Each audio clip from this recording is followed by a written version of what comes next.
Well, I've been in here for about 8 days, and I'm finally close to pulling this out.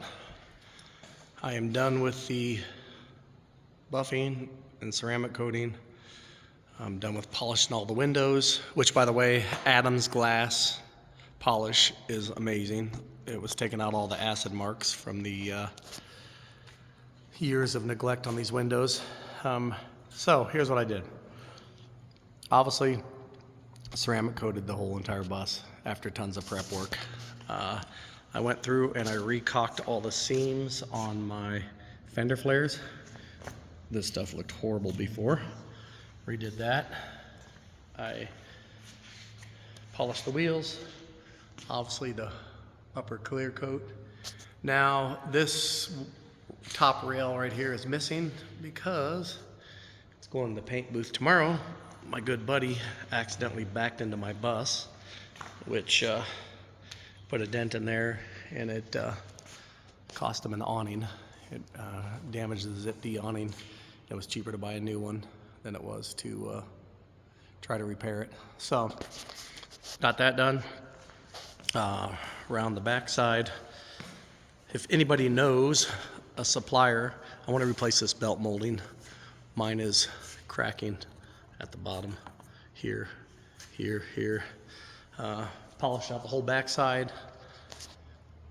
Polished the lights that I bought from Irwin. Those lights rock. Bus on this side turned out really well. I went through today and did a whole entire second ceramic coat on this bus. That took me about 4.5 hours, but I figured while it was in here, I might as well.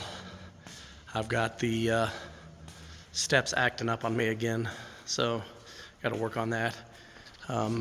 Last year, I sandblasted the mirrors and repainted those. I put in the new aluminum bushings that Ramco makes.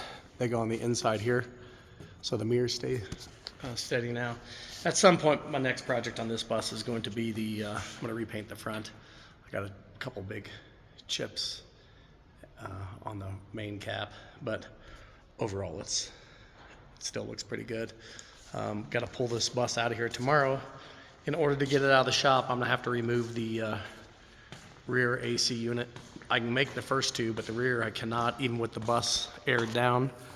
And I'm not going through the BS of having to deflate these tires down again to get it in here. It's too much of a pain in the butt. So it turned out pretty darn good.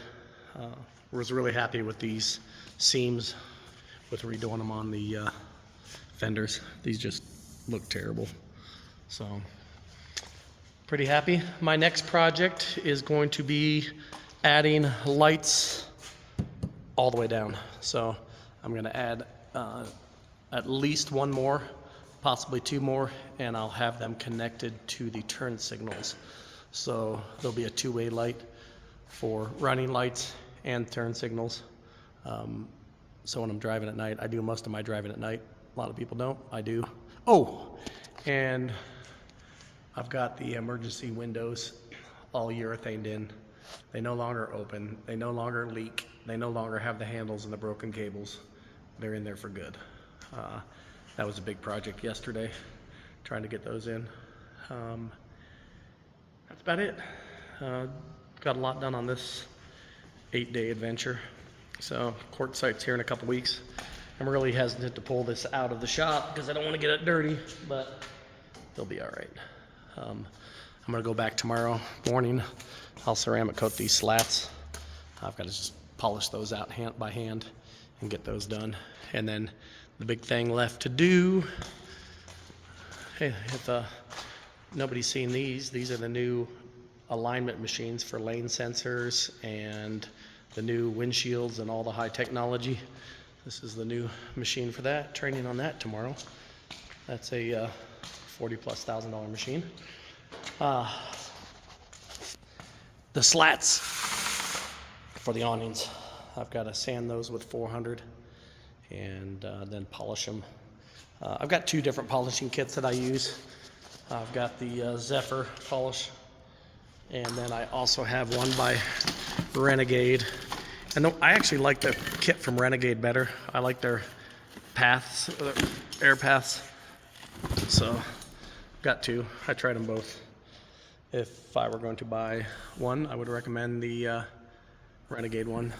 So, that's it. I know the series was kind of repetitive, but at least I wanted to show what you could do to make a 30-year-old bus look 8.5 out of 10. I'm not going to give it a 10. It's got some blemishes on the paint, but overall, I think it looks damn good. So, hope it inspires somebody out there.